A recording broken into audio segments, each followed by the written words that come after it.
I remember being very scared, and I remember taking even a picture of my hand with the needle in it and thinking, this could be the rest of my life.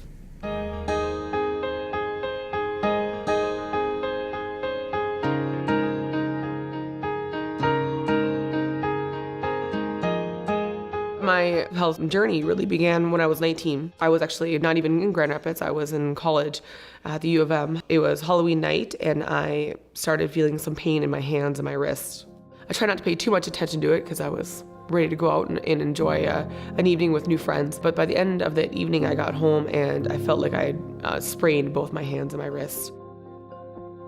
After about 6 different doctors and 7 different institutions, the diagnosis that I had, rheumatoid arthritis. Through that journey, my world kind of went upside down. I was a freshman in college. I had the whole world ahead of me. I was starting off college as a art major, and that all changed in the sense that I now had this disease that was supposed to be for people much older than myself, and that I would potentially have that crippling factors that often come with rheumatoid arthritis.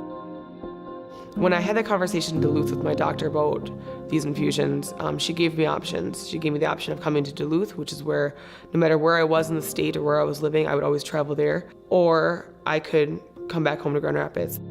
Driving home alone from those appointments, it was probably some of my lowest points in my life. Because there are people that travel down to Duluth or down to the cities for their treatment and then have to take that long ride back home.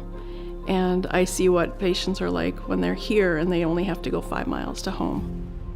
So where would you want to be? If you can be back home, close to family and friends, and that home atmosphere, I think that is so important. We needed to look and find a way that we could do that in Grand Rapids and the surrounding area.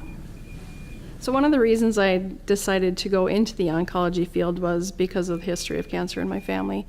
So I've kind of watched different family members go through treatments at other facilities. So I've been able to see what works at different ones or what doesn't work. Thankfully, they've let me be quite involved in the planning of it, and I'm very excited about it. One of the first staff that were there was a nurse named Vicki, who I've been very fortunate, who knows my story well, and I remember being comforted. I do remember my first initial thought sitting in that infusion chair is that I felt very exposed and very vulnerable. If we're in a private setting, if they're the only patient in the room, they'll tell us things that they haven't told their families. What will be amazing about the new infusion center, to my understanding, is that you have that choice to choose. If today I need that moment where I need to have some quietness, or no, I might need to see that friendly face that I can rely on and boost my spirits in those difficult moments. This new space that we're going to have, it's all worked around a healing theme. The natural lighting of the windows, they'll be able to look out and see the woods. There's going to be a healing garden. But I really think with having the oncologist down near us too, we'll have easy access to him for questions or their symptoms or worse. It'll be a lot easier to contact him. With the pharmacy right there and dedicated just solely to infusion, they'll be able to get their treatment plans out quicker.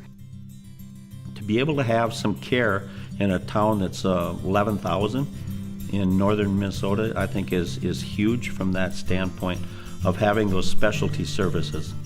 The uniqueness of having the infusion center locally and being able to expand that service will not only be able to provide better care, but you're going to have a community as a whole that's just going to be healthier in every way possibly.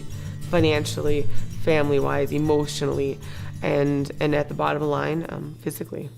Well, I think the reason it works here is because you know everyone.